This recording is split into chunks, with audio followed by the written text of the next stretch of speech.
Hey, what's going on YouTube? It's Monday morning, about 10:30. Just hanging out outside, sweating my butt off. Getting ready to work on the old truck again. And for some of y'all that don't know, this is the 1977 F-250 two-wheel drive with a 300 inline six and a 4-speed. It's been having a problem running ever since I looked at it and got it here at the house. Figured it's something simple like a carburetor or a small little vacuum leak. And one thing had led to another, and it's just kind of been a little bit more than what I was expecting. So the truck would run if I put gas in the carburetor, but then it would run really fast and really rough, and then it would die.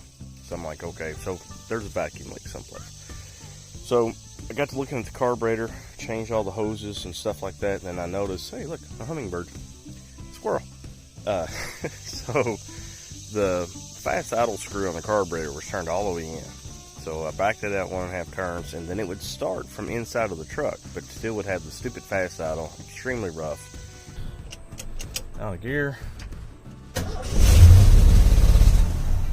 Well, and so I'm like, just get to looking and poking around and some other stuff. And then the kid, or I shouldn't call him a kid, he's a young man. The young man that I bought it from, he told me at one point in time where he had taken the 4-barrel intake off of this thing, which was an aluminum Offenhauser 4-barrel intake with a 4-barrel carburetor. And then he took the factory steel intake off of his 79, which is a 1-barrel intake, and put it on here. So I'm like, I'm wondering if he threw on the old intake and exhaust manifold gaskets. Well, it looks like that's exactly what he did, because these intake manifold gaskets were broken into, like, as you can see, like several different parts, and here's a piece of it. And also the metal gasket right here is the exhaust manifold gasket, not the intake. Get down there. You can see it was all blown out. So if on these inline sixes, if you have a gasket, an exhaust gasket leak, that's just as bad as having a intake manifold gasket leak. So yeah, this is where the majority of my problem was coming from. Also, I ordered a 1-barrel adapter to switch it over to 2 barrels so I can put my brand new big carburetor on here.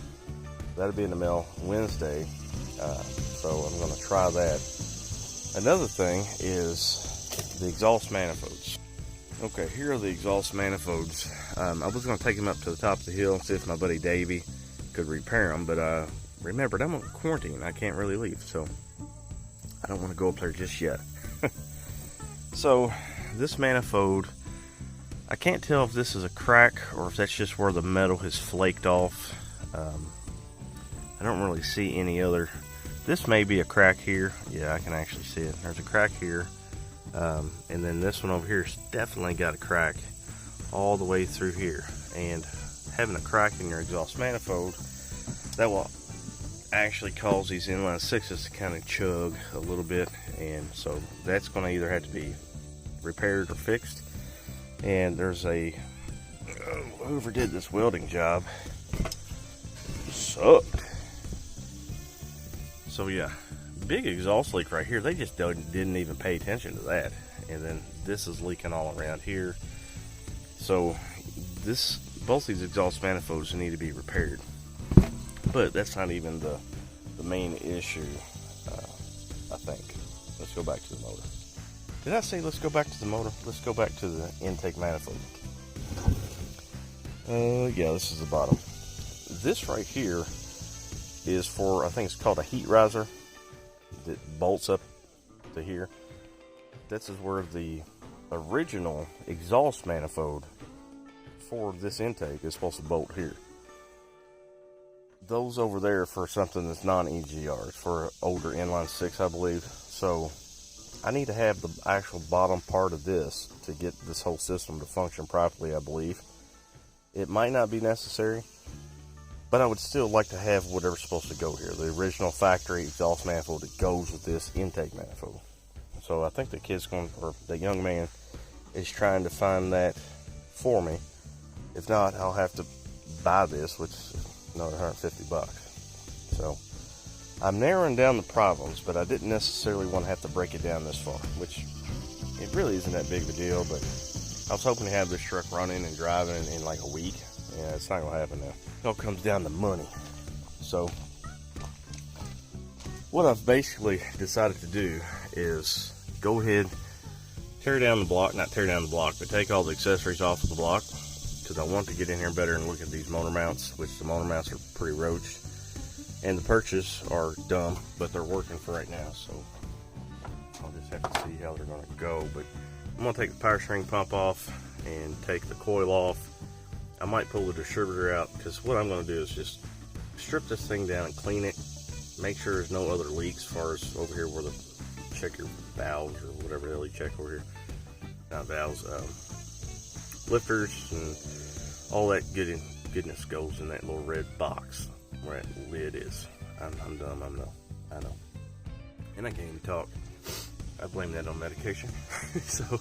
And I'm just gonna clean on this thing for a little bit, and then I'm gonna paint it, make it at least look pretty.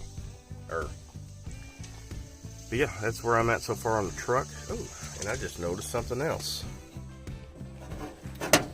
It looks like I'm replacing battery cables. Look at that. Yep, I'm glad I tore this apart, because now I'm finding all the little things that need to be attended to. I cannot believe that it's just shredded like that. Wow. Yeah, that's definitely gotta get fixed. So, anyways, folks, that is my progress on the F-250 right now. Oh, hold that thought. And I also noticed, so the more I got to looking at this radiator, it's like sitting in 2 inches too far. And I think somebody did this at one point in time just so they could install an electric fan on the outside of the radiator. But then that makes that radiator too close to the front of the engine, and you can't even run a mechanical fan. So I think I'm going to take that electric fan out, try to get this radiator sit back into the core support the way it's supposed to be, so I can hook up a mechanical fan. Electric fans are great, but why complicate something as simple as an inline 6? Another thing is this electric fuel pump. They work great. There's nothing wrong with them. It's just me, I would rather have a mechanical fuel pump like this engine had in the older days. So this block, I'm going to have to try to figure out how to cut out the metal of the block that will expose the camshaft, so I can install a mechanical fuel pump again and just make this engine simple again. Hopefully I don't find any more issues with the engine, and I can snap her back together and she'll be a good runner. And the young man did send me a video when he was driving it last year, which is cool, because at least I know it was working at one point in time.